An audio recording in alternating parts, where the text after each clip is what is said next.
Hello viewers, welcome to my channel history with Amit sir. আজ আমরা আলোচনা করব ক্লাস 10-এর ইতিহাসের পঞ্চম অধ্যায়ের একটি গুরুত্বপূর্ণ প্রশ্ন, বাংলায় ছাপাখানার বিকাশে গঙ্গাকিশোর ভট্টাচার্যের ভূমিকা, অথবা বাংলা ছাপাখানা প্রসারের ক্ষেত্রে বাংলায় ছাপাখানা প্রসারের ক্ষেত্রে গঙ্গাকিশোর ভট্টাচার্যের ভূমিকা। আমরা এই অধ্যায়ের বিভিন্ন প্রশ্ন আলোচনা করেছি এবং অন্যান্য অধ্যায়েরও বিভিন্ন প্রশ্ন আলোচনা করেছি। এই অধ্যায়ের যেমন আলোচনা করেছি মানুষ, প্রকৃতি ও শিক্ষার সমন্বয় নিয়ে রবীন্দ্রনাথের চিন্তা, রবীন্দ্রনাথ ঠাকুরের শিক্ষা চিন্তা ও শান্তিনিকেতন ভাবনা। এছাড়াও আলোচনা করেছি বসুবিজ্ঞান মন্দির মুদ্রণের ক্ষেত্রে চার্লস উইলকিন্সের অবদান, ছাপাখানার ব্যবসায়িক উদ্যোগে বিদ্যাসাগরের অবদান আলোচনা করেছি। এছাড়া আলোচনা করেছি বাংলায় ছাপাখানার বিস্তারে উপেন্দ্র কিশোর রায়চৌধুরীর ভূমিকা। এবং আজ এই প্রশ্ন আলোচনা করব। এছাড়া বিভিন্ন প্রশ্ন একের পর এক বিভিন্ন প্রশ্ন আমরা আলোচনা করব। ইতিহাসের যদি এমন ভিডিও পেতে চাও আমাদের চ্যানেলটি সাবস্ক্রাইব করে রাখো। ইতিহাসের বিভিন্ন ধরনের ভিডিও এই চ্যানেলে ছাড়া হয়ে থাকে।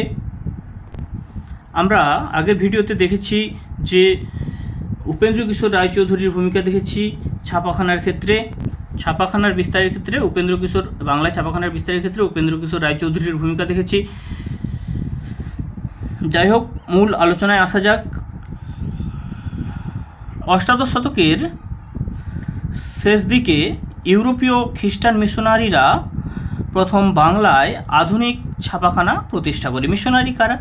না, খ্রিস্টান মিশনারি হচ্ছে যারা খ্রিস্টান ধর্ম প্রচার করে। এরা খ্রিস্টান ধর্ম প্রচার করতো, এর সাথে সাথে কিন্তু এরা শিক্ষারও বিস্তার ঘটাতো। পরবর্তীকালে বিভিন্ন বাঙালিও মুদ্রণ শিল্পের বিকাশে উল্লেখযোগ্য অবদানের স্বাক্ষর রাখেন। এদের মধ্যে উল্লেখযোগ্য ছিলেন গঙ্গাকিশোর ভট্টাচার্য। ফার্স্ট পয়েন্ট আমরা দেখে নেব শিক্ষানবিশ। গঙ্গাকিশোর প্রথম জীবনে শ্রীরামপুরের ব্যাপটিস্ট মিশনের ছাপাখানার কম্পোজিটর হিসেবে কাজ করতেন। পরবর্তীকালে কলকাতায় এসে বই প্রকাশের কাজ শুরু করেন। পরের পয়েন্ট আমরা দেখব সচিত্র বই। Gangakishore Ferris and company press থেকে 1816 খ্রিস্টাব্দে কবি ভারতচন্দ্রের সচিত্র অন্নদামঙ্গল কাব্যটি ছাপান।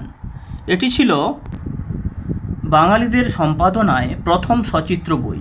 তৎকালীন বিখ্যাত শিল্পী রামচাঁদ রায়ের আঁকা ছবি এই বইয়ে ব্যবহার করা হয়। 3 নম্বর পয়েন্টে দেখব বাঙ্গাল গ্যাজেটি প্রতিস্থাপন। বেঙ্গল গ্যাজেট না, কিন্তু খেয়াল করে রাখবে তোমরা, বেঙ্গল গ্যাজেট হচ্ছে জেমস অগাস্টাস হিকির বেঙ্গল গ্যাজেট, সেটা হচ্ছে একটা পত্রিকা। কলকাতায় এসে তিনি অন্যান্য প্রেস থেকে ছাপিয়ে অনেক বই প্রকাশ করেন। 1818 খ্রিস্টাব্দে গঙ্গাকিশোর ভট্টাচার্য ও হরচন্দ্র রায় যৌথ উদ্যোগে চোরবাগান স্ট্রিটের ছাপাখানা প্রতিষ্ঠা করেন। তা হল বাঙ্গাল গ্যাজেটি প্রেস বা আপিস।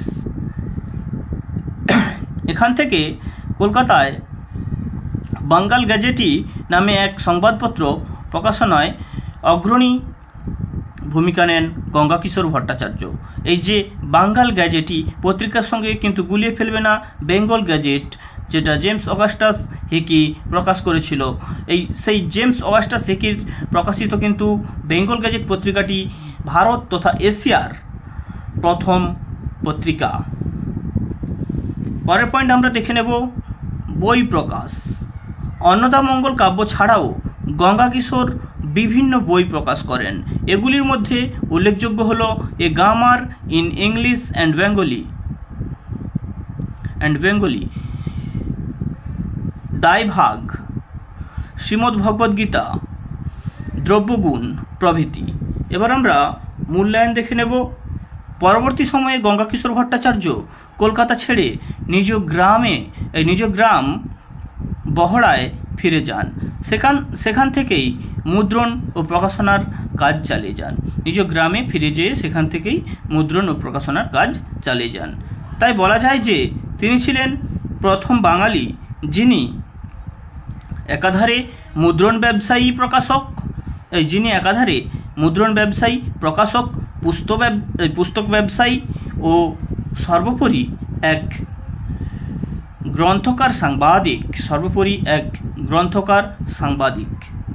তাহলে আমরা এখানে দেখলাম যে গঙ্গা কিশোর ভট্টাচার্যের ভূমিকা দেখলাম মুদ্রণ শিল্পের ক্ষেত্রে, মানে